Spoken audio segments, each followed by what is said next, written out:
Hey guys, it's Eric and Travis from Sack Podcast. We had a special treat this week. Stolen base leader went 7 for 7. Tyler Finke hopped on with us. We had a great interview with him. It was awesome to talk to him about his accomplishments so far through the season, what he's looking forward to accomplish the rest of the season, and where he sees the Southeastern Louisiana team going this year. SLU fans, stay tuned. Make sure you give it a listen and stay tuned in the future. We're going to be doing a little bit of a Twitter giveaway with some specific custom SLU Tyler Finke memorabilia. So stay tuned on that.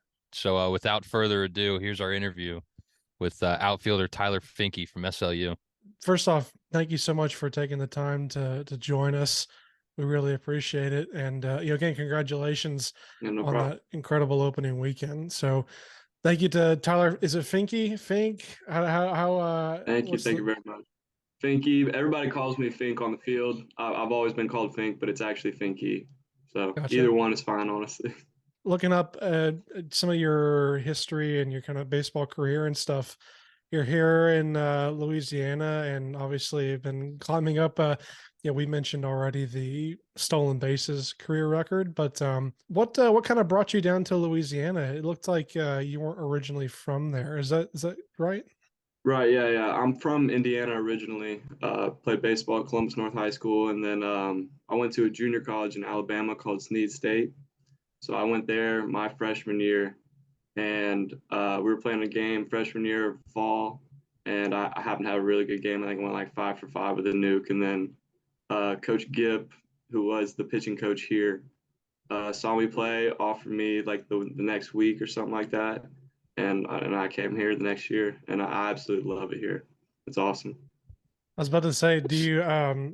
I spent a little bit of time in Indiana, up in Warsaw, and actually a little bit out in Spencer, so closer to Yeah, Indianapolis. But yeah, I imagine. I don't. Are you like a warmer weather person? absolutely. That was my one goal coming out of high school. I wanted to go play baseball in the South. Just I've never been much for the cold weather, so big goal for me was definitely to move south after, to play ball, and I'm happy where I ended up.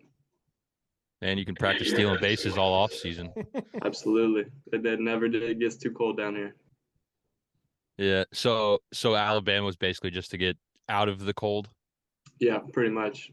doing the exact opposite of what I did. I played in the South and now I coach in the North. Oof. Yeah, that's not the transition I would want to make. Nah. Just kind of getting into some of the stats from the weekend and stuff. Like it's not often that the conference hitter of the week has more walks and hit by pitches than hits themselves. What do you think kind of gives you the ability to walk so much? Because it's not common that you see that many walks uh, in one series. I think a big part of it is our hitting coach, Coach Pim. He's done a great job this past fall with us. You know, he calls it shrinking the zone and going on our green. So early in the count, whenever it's even or if we're ahead, we're looking for one spot over the plate, and we're covering about 11 inches of that 17 inches of the plate. Anything off our green, we're taking that. And I think that's been able to help me take, like those borderline pitches that could be called strikes, could be called balls. And it's gotten me into way better counts, and I've been able to work some walks out of that. Is getting on base, it's such such a high on base percentage. Has that always been a focal point of your plate approach, or is that just kind of something you developed because of your hitting coach? I mean, I've always worked on it. I've always, because, I get on base and I turn it into a double or a triple, the next two pitches. So I would always say it's been a big part of my game just because the speed changes the game once you get on base. So my goal this year is going to be 40 bags. Our single season record is 37, I think. I think I only need like 9 more to break our career record. But so the career record should be in the bag. For the single season one, I want that one bad. So that's my goal this year. I've always been a big. I wish there was like when they add up statistics for OBP and OPS stuff. I wish they would translate if you single and steal a base to turn it into a double. I wish that would count in your like slugging Right. percentage towards a double. But That would be nice. I'll be all for that. yeah, but yeah. So obviously, incredible weekend. What would you say? Like, are your I mentioned you have a goal, a stolen bases goal. Can you elaborate on that a little bit? Where you're trying to get to by the end of the season? I know you mentioned specifically stolen bases, but do you have any other individual goals for the season? Yeah, I mean, I want to obviously keep getting on base at a high clip. I think that really puts our team in a good position to score runs and win ball games. So keep getting on base. I would love to walk twice as much as I strike out. Um, obviously, I'm not a big home run guy. I hit 10 last year, but that's not a focal point of my game. I'm more of a doubles guy, so 20 doubles was what I kind of mentioned earlier whenever me and the coaches were talking about what I kind of wanted the season to look like. Um, and then obviously just being locked down defensively. I was a shortstop, uh, high school, JUCO, played shortstop, and I got here and my speed kind of translated well to the outfield. So I've been able to really develop into that center field's position and learn a lot more about that as I've been playing out there more. And I think that's become really a strong part of my game is being able to hold it down there defensively. So I would say those things are probably the biggest things I'll be focusing on. So defensively, I know I tell a lot of the guys that I coach now, you might play short, second, third now, but when you get to college, you're going to play wherever the coach tells you to go. Right. Is outfield something you kind of worked on throughout your career as an infielder, or was that something you just kind of naturally were able to pick up once you got to SLU? Yeah. I mean, I think the last time I played outfield before I got here was my freshman year of high school. We had a shortstop going to Louisville, Devin Mann, if you know him. But so I played left field my freshman year of high school, and that was the first time I ever played outfield. And but I've always been able to like track down balls, and I played wide receiver growing up, and I've always been good at making my adjustments and tracking balls down. So I think the speed helps me there, and I think just the ability to track the ball has always come natural to me. But once I got here, Coach Reiser, he played outfield in college, and he gave me all the tips and tricks and everything I need to know. Playing around the wall, cutting off doubles, all the angles you need to do, opening up the hips to get going, and that's really just kind of fine tuned the natural ability that I had to play, I think. You mentioned like the modeling your game against or more on like doubles and stolen bases as opposed to the home run.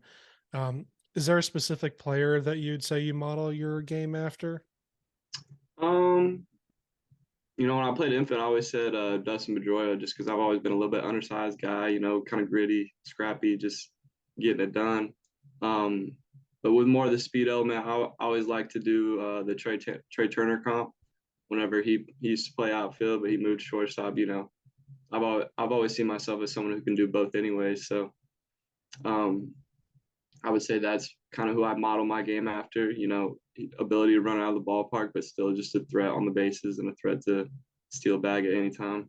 So after your 7 for 7 stolen bases, which is just nutty in itself in one series, you're at 63 for your career at SLU, Mm-hmm. 9 away from being the all-time leader. What does it mean to you to approach that record and being able to be the all-time stolen base leader?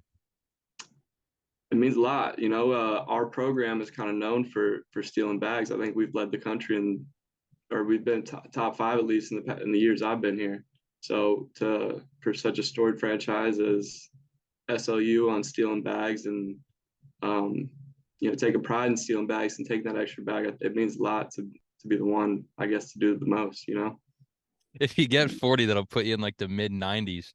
Why not go for like 50, break that 100 mark, have over Dude, 100 in your career? I don't got a cap on it. 40 is the goal, but I'm not putting a cap on it. I'll go way over. So 40 is the minimum. Right. 40 is the minimum. No cap right here. You mentioned that the fact that means a lot because of the sort of tradition that the program has with respect to the base running. What is this your fourth year at SLU? Fourth if you count Corona. So I came the year Corona happened was my first year here. So I played 8 games or whatever we played that year, and then the season got shut down, and then I played 3 full seasons here. Okay. But this will be my 3rd full season, I guess you'd say. So my question is, with the kind of craziness we saw in the transfer portal this offseason, what does it mean to you to have sort of a baseball home, have coaches that you develop with and teammates that you develop with? Does it mean a lot to you that you found one place and you kind of stuck with it and saw it through? Absolutely. And I think it's been a huge impact on my baseball career just because of the people that I'm surrounded with here. It's just great people that absolutely care about you and absolutely want the best for you from the top down. I mean, athletic director J.R. Teagues, who used to be the coach here, does an absolutely tremendous job of getting us everything we need. And then you go head coach Matt Reiser, just he couldn't care more for us, you know. So it just means a lot to be here and be surrounded by people that actually care about you. And you're not just going to another place every year just to, hopefully you get something better here, hopefully you get something better. I know I have something here, so. If you could play with one MLB player if you could draft anybody from all of Major League history to play with right now, who would you pick? Um, whew.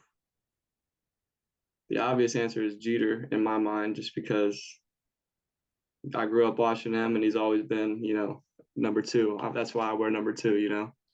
But shoot, I would say Derek Jeter or Dustin Pedroia would probably be my two. Just those are the people I watched growing up the most. I'm surprised with the stolen bases. It's not Ricky Henderson.